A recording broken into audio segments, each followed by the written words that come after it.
देखिए, मैं इसमें पढ़ूंगा कि इनकी टिप्पणी पर उन पर बोलूं तो आपने कहा मोहन भागवत जी ने कहा नहीं, पूरा भाषण किसी ने सुना नहीं है।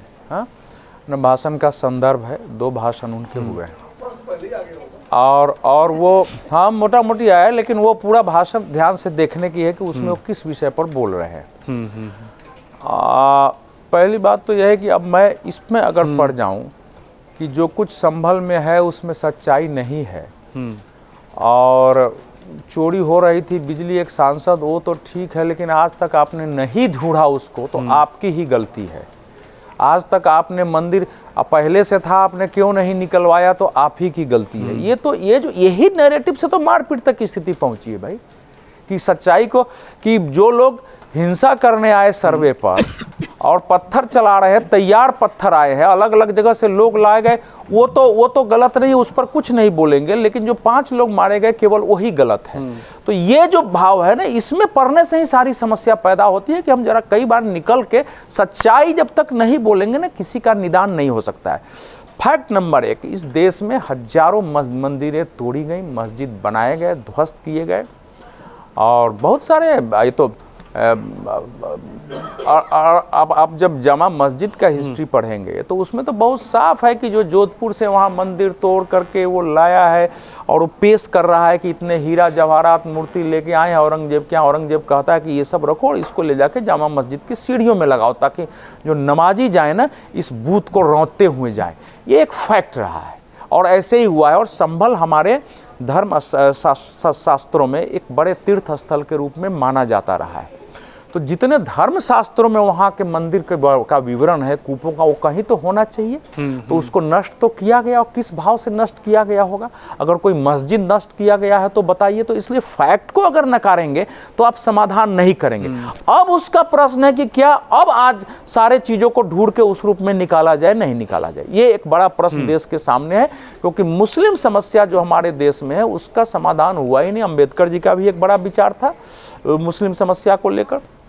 मोहन भागवत जी का जो पहला भाषण है वो बोल रहे थे, वो लेक्चर सीरीज है सहजीवन व्याख्यान माला, द इंडिया द विश्व गुरु टॉपिक था, तो उस पर उनको बोलना था। उसमें संदर्भ में बता रहे हैं कि भाई विश्व गुरु किसी भी समस्या का अगर समाधान करना है तो अपने देश की पूरी परिस्थिति, सबकी मानसिकता, समय देखते हुए फिर तब उसके तरीके क्या हो सकते हैं।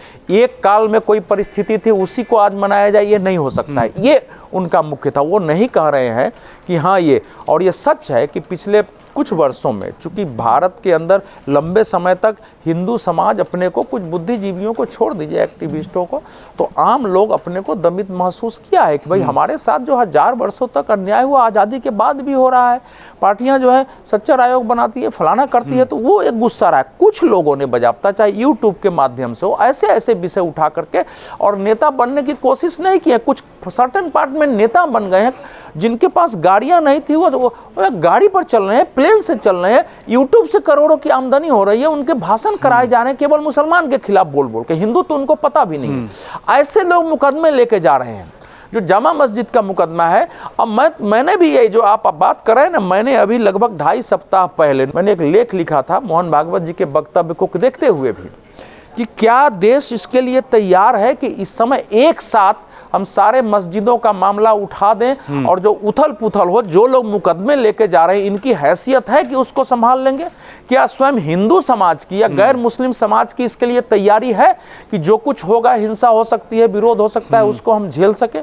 क्या सरकार और प्रशासन की तैयारी है, और क्या इसकी आवश्यकता भी है इस समय? तो ये एक बड़ा विषय होता है संभालने का। तो वो स्थिति इस देश में पैदा हुई है। कुतुब मीनार का हिस्ट्री हम जानते हैं, बिल्कुल सच है, लेकिन जो लोग ताजमहल, कुतुब मीनार को उठा रहे हैं वो कौन लोग हैं? क्या वो समाज सेवी हैं? क्या उन्होंने हिंदुत्व पर अपना जीवन लगाया है? ऐसे लोग खड़ा होकर राइट्स करा देंगे, हिंसा करा देंगे। अब एक जिम्मेवार संगठन जो भारत को विश्व गुरु मान के, उसमें यही कह रहे हैं कि भाई विश्व गुरु कैसे हो सकता है? एक तो हमने मानव धर्म की बात की है, मानव धर्म में हम सद्भाव की बात करते हैं, तो समस्या का समाधान उस दृष्टि से करने की आवश्यकता होती है आगे। और वो करने की आवश्यकता है कि कैसे समाज दुनिया हमको देखे। और गुरु का मतलब है थोड़े कि हम गुरु बन जाएंगे, दुनिया हमसे देख के सीखे कि हम कैसे हैं, कैसे उनको रास्ता बता सकते हैं इसमें। तो उनका एक व्यापक संदर्भ था पहले भी जो उन्होंने बोला है। तो ये नहीं है कि आरएसएस मानती है कि नहीं नहीं ये तो मस्जिद बना, मानती है, लेकिन आज के संदर्भ में उसको कैसे देखा जाए, कैसे समाधान किया जाए, किसका किया जाए, किसका नहीं किया जाए, इस पर बगैर गंभीरता से विचार किए हुए। और 22 करोड़ 23 करोड़ इस देश में मुसलमान है। हालांकि देखिए मैं उनका समर्थन नहीं करता हूं, जहां भी मस्जिद है अगर एक बार भी स्वीकृति से कहें, हरि मंदिर कहां है संभल में, मैं पूछता हूं, अगर जामा मस्जिद है तो हरि मंदिर कहां है, उसको तो ढूंढा जाना चाहिए ना। तो वो तो बात सही है। तो कम से कम सच्चाई स्वीकारने के बजाय हिंदुओं को ही जो टारगेट किया जाता है ये भी गलत है। इससे रिएक्शन पैदा होता है कि अगर कोर्ट ने ऑर्डर किया है तो सर्वे से कोई मंदिर मस्जिद में बदलने नहीं जा रहा है, 6 लोग गए हैं, आप तैयारी से पत्थर, इसकी भी आलोचना करने की जरूरत है। और मोहन भागवत जी का जो सद्भाव है वो सभी पक्षों के लिए है। देश में शांति के आधार पर ही कोई समाधान हो सकता है। कुछ तत्व अगर उठते हैं उनके खिलाफ कानूनी कार्रवाई हो, उनके खिलाफ संघर्ष भी हो, लेकिन एक बार संपूर्ण देश में जो कोशिश हो रही है, जिस ढंग से दूसरी ओर से रिएक्शन आ रहा है, और वो तो भयावह परिस्थिति पैदा होगी। लेकिन इसका ये अर्थ नहीं है कि रिएक्शन सही है, रिएक्शन भी गलत है। अगर न्यायालय पर है तो न्यायालय पर जाने दीजिए, ये है इसकी ओर भी उसमें इशारा। अगर आप ये वीडियो YouTube पर देख रहे हैं तो हमारे चैनल को सब्सक्राइब कर बेल आइकन दबाएं, और Facebook पर देख रहे हैं तो हमारे पेज को लाइक करें। 8 मिलियन प्लस सब्सक्राइबर, आपके इस भरोसे के लिए बहुत धन्यवाद।